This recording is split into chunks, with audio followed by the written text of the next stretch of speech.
ஒரு நன்றி கடன் கூட இல்லாம வடிவேல் என்ன பண்ணிருக்காருன்னு பாத்தீங்கன்னா 250 ரூபா, அதாவது 240 ரூபா சம்பளம். இப்போ வந்து பாத்தீங்கன்னா அப்படியே கட் பண்ணீங்கன்னா தவசி படத்துக்கு 24 லட்சம் ரூபா கேப்டன் அவர்கள் வடிவேல் கொடுக்குறாங்க.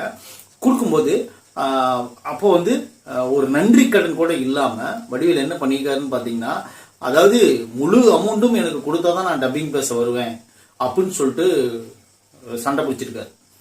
ஏன்னு கேட்டீங்கன்னா இது ஒரு தவறான விஷயம் சொல்ல, அவங்க தொழில அவங்க கரெக்டா இருக்காங்க. இருந்தாலும் நம்ம கேப்டனோட படம் அவர் தான் நம்மளுக்கு வாய்ப்பு வாங்கி கொடுத்தாரு.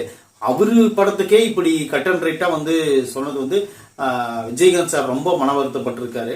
மன வருத்தப்பட்டு தியாகு கிட்ட சொல்லியிருக்காரு, என்ன தியாகு இப்படி பண்றான்னு சொல்லிட்டு.